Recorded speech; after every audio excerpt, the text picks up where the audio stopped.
Hello साथीहरु, यहाँहरुलाई FTandPK च्यानलमा स्वागत गर्न चाहन्छु। आजको यो भिडियो एउटा डबल प्लेट प्यान्ट कसरी कटिङ गर्ने त्यसको बारेमा रहेको छ। अनि यदि डबल प्लेट प्यान्ट कटिङ कसरी गर्ने त्यसको बारेमा नलेज छैन भने भिडियोलाई सुरुदेखि लिएर अन्तिमसम्म स्किप नगरेर हेर्नु होला। भिडियो मन परेको छ भने एक लाइक गर्नु होला, च्यानलमा पहिलो पटक हुनुहुन्छ भने सब्स्क्राइब गरेर साथमा रहेको बेल आइकन प्रेस गर्नु होला। यस्तै कन्टेन्टहरुको साथमा म फेरि पनि तपाईको उपस्थितिमा आउने छु।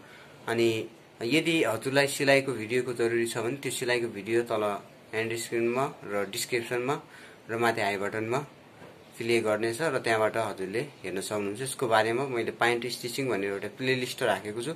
त्यो प्लेलिस्टमा गएर हजुरले प्ले गर्नु होला। त्यहाँदेखि चाहिँ सबै कुराहरु हजुरले पाउनु हुनेछ। ल त साथीहरु, ढिल नगरी आजको यो भिडियो स्टार्ट गरौँ। च्यानललाई सब्स्क्राइब गर्नु होला, नयाँ अपडेटको लागि नोटिफिकेसन बेल दबाउनु होला। हुन्छ साथीहरु, यहाँहरुलाई मैले चाहिँ एउटा अब डबल प्लेट प्यान्ट कसरी काट्ने त्यो कुरा सिकाउन गइराखेको छु। हजुरहरुले भिडियोलाई सुरुदेखि लिएर अन्तिमसम्म स्किप नगरेर हेर्नु होला भन्न चाहन्छु। अनि मात्र हजुरहरुले डबल प्लेट प्यान्ट कसरी काट्ने त्यसको बारेमा पुरा जान्नु हुनेछ। ल त साथीहरु, अब स्टार्ट गरौँ। मैले चाहिँ उल्टो साइडबाट यसरी कभर राखिसके। अब त्यसपछि नर्मल हामीले माथि चाहिँ सीधा लाइन एउटा दिनुपर्ने हुन्छ सुरुमा।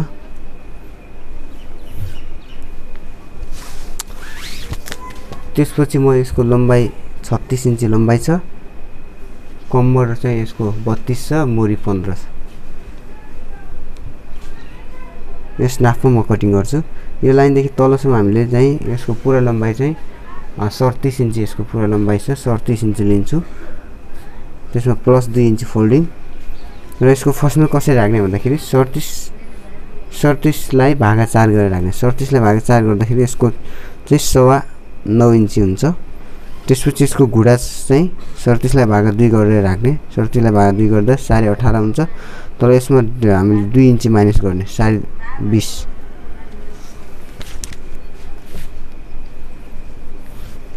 अब यसमा माथि चाहिँ यो 1 स्केलको भाग माथि लिने।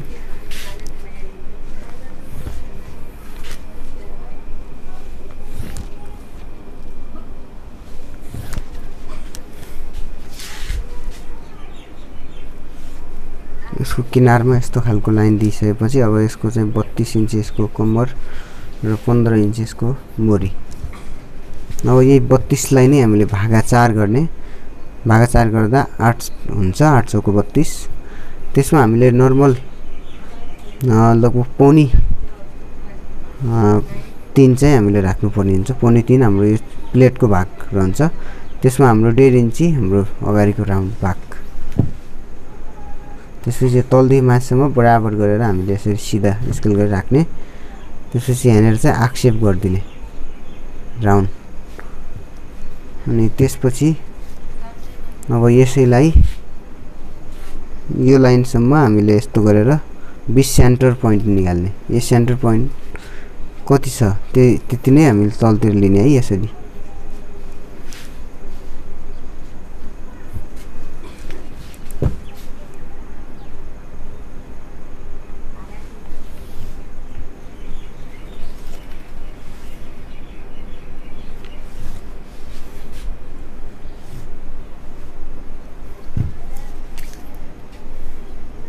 ढाई इन्ची लिने।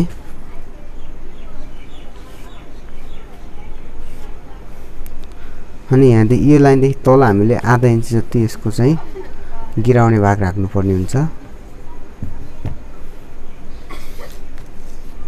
त्यसपछि यहाँदेखि तल हाम्रो चिरुवा पकेट हो, त्यसकारणले हामी 2.5 इन्ची तल लिन्छौँ। त्यो 2.5 इन्चीबाट तल हाम्रो 6.5 इन्ची हाम्रो पकेट राखिन्छ।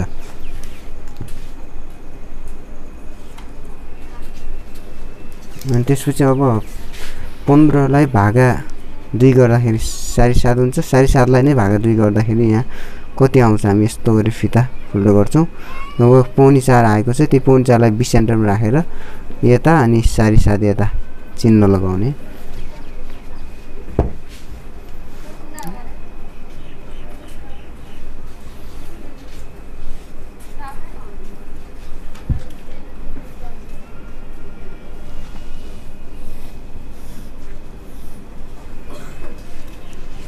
अब यसलाई चाहिँ हामीले नर्मल कटिङ गर्छौं।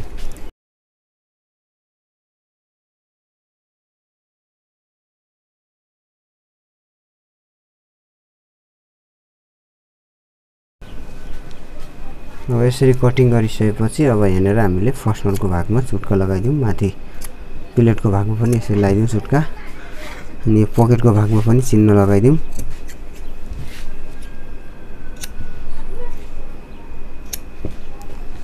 अब यो चाहिँ हाम्रो भयो अगाडिको भाग चाहिँ।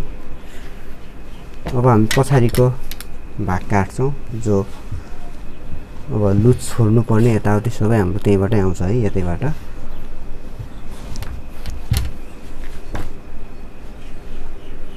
यसरी राखेर यसै माथि हामीले यसलाई राखौँ।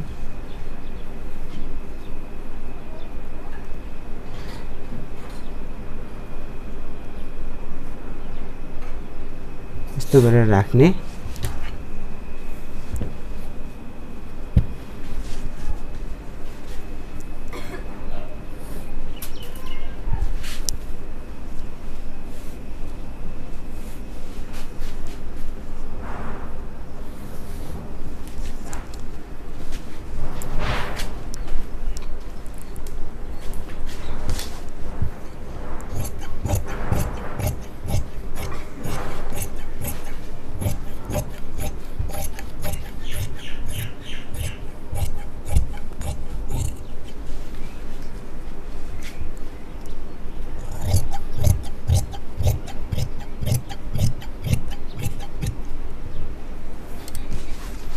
अब त्यसपछि यहाँ तल चाहिँ 2 इन्ची हाम्रो लुज भाग छोड्छौँ, यहाँ चाहिँ 3 इन्ची लुज छोड्छौँ, यहाँ चाहिँ 2.5 इन्ची।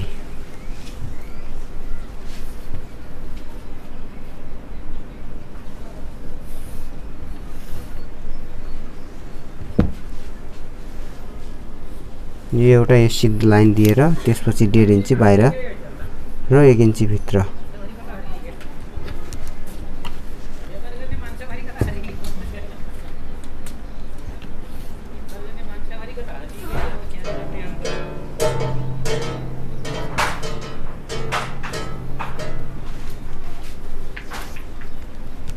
यस्तो गरेर 20 सेन्टर बनाएर हाम्रो चाहिँ पकेटको भाग राखौँ। 3.5 जति हाम्रो चुना जान्छ यसको।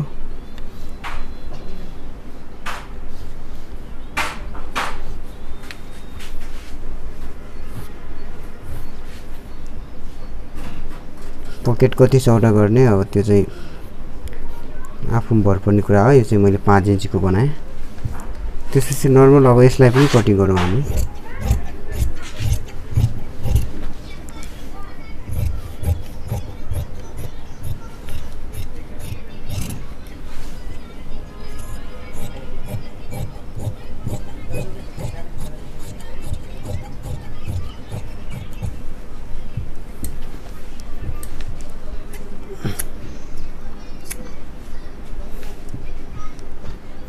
ल त साथीहरु, यो सिलाइ यति नै थियो। कस्तो लाग्यो? मन परेको छ भने एक लाइक गर्नु होला, च्यानलमा पहिलोपटक हुनुहुन्छ भने सब्स्क्राइब गर्नु होला। अनि फेरि पनि यसको सिलाइको भिडियो पनि मैले हजुरहरूलाई देखाउने छु। हुन्छ साथीहरु, आजको लागि भने छुट्ने छौं।